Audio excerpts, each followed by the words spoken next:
We did this desensitization project because Bravo was clearly bothered by the rope on the back of his legs as we were trying to do task 50, which is doing offside turns that involves the rope being around the back side of him, and the criteria for that is that he could do it calmly.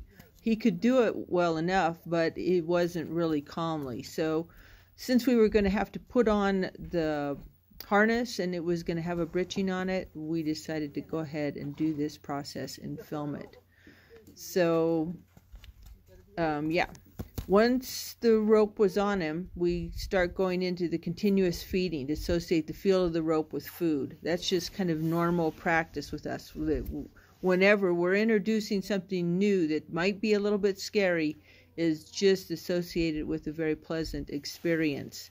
Then we started doing the countdown and reducing the speed at which we were feeding him, which you kind of have to do after a few minutes. Now, at this point, he is like not thinking about the rope. He's getting habituated to the rope. So habituated means that he doesn't even feel it. He doesn't even notice it. So when I start wiggling the rope, it reminds him and he gets scared. So that's what's happening there. On this clip, this is another way to desensitize to a tactile stimulus on the hinds. We're doing countdown petting with a stick. Actually, it's a truck antenna with ridged surface. First, we do it on the body where he's not afraid of it at all, and then on the legs where it makes him nervous. When he moves, John gives him the no reward marker. So that punishes moving with both no food and with a sound signaling no food. So that's what's going on there. So he goes, oops, oops, and that means don't do that.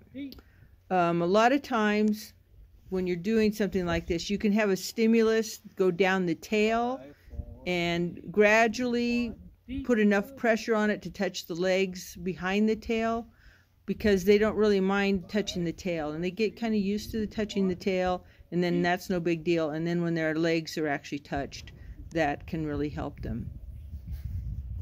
5, 4, 3, 2. 5, 4, 3,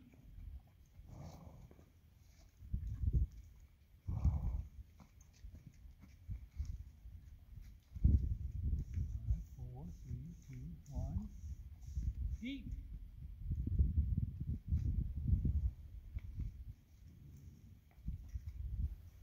Now we're back to the rope and around the body with countdown wiggling. Actually, we're kind of sawing it back and forth. And then after the initial touch where he jumps, he's okay. Eat.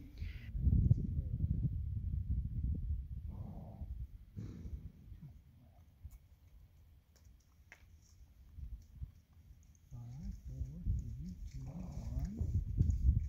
Eat. In this piece, we're using some stretchy leg wrap straps tied together and around his body. This was an idea that I got from Linda Tellington Jones, and I think it really helps them. They can pull on it and push on it, but it doesn't, it's stretchy, so it bends with them. And then he's just walking around. And then finally, here's the britching, which this britching is off of a saddle, but we will be putting on a full harness on him in not too many days. So